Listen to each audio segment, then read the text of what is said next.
আবাহনীর পর লিগের শেষ রাউন্ডেও জয়ের ধারা অব্যাহত রাখতে মিরপুরে উত্তরা স্পোর্টিং ক্লাবের মুখোমুখি হয় লিজেন্ডস অফ রূপগঞ্জ। টস হেরে এদিন ব্যাট করতে নেমে শুরুতে তানজিদের উইকেট হারালেও পরে বেশ ভালোভাবে ঘুরে দাঁড়ায় উত্তরা।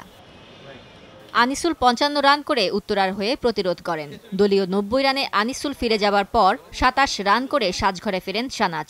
নাবিল সামাদ, ঋষি ধাওয়ানের বলে খুব একটা সুবিধা করতে পারেনি উত্তরা। তবে শেষ দিকে মিনহাজুলের ৩৭ ও অধিনায়ক শাকিরের ৩৩ রানের সুবাদে ৮ উইকেটে ১৮০ রানের পুঁজি পায় উত্তরা। প্রায় ২ মাস পর ইনজুরি থেকে ফিরে এদিন রূপগঞ্জের হয়ে মাঠে নামেন তাসকিন আহমেদ। ৫ ওভার বল করে ৩৬ রান দিয়ে থেকেছেন উইকেট শূন্য। জবাবে রূপগঞ্জের হয়ে মেহেদী মারুফ ও মোহাম্মদ নাইম দারুণ সূচনা করেন। 50 তুলে নেন দুজনেই। দলীয় ৯৬ রানে নাইম প্যাভিলিয়নে ফেরেন ৬৩ রান করে। এরপর মুমিনুল হক সঙ্গ দেন মারুফকে।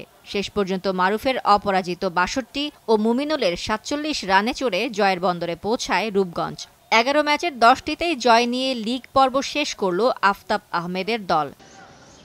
আরেক ম্যাচে ফতুল্লায় টস হেরে ব্রাদার্সের বিপক্ষে ব্যাট করতে নামে প্রাইম দোলেশ্বর। ২ ওপেনারকে দ্রুতই ফিরিয়ে দেয় ব্রাদার্সের বোলাররা। তবে মিডল অর্ডারের দৃঢ়তায় লড়াইয়ের পুঁজি পায় দোলেশ্বর। তাইবুর মার্শাল দুজনেই তুলে নেন 50।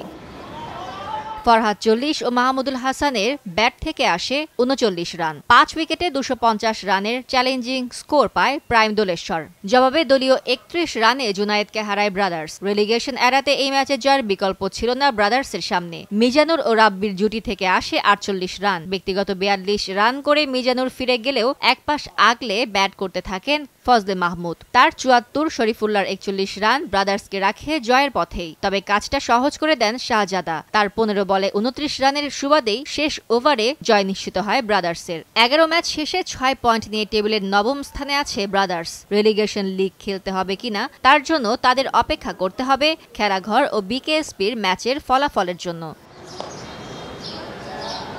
ফারজানা মুমু, সময় সংবাদ।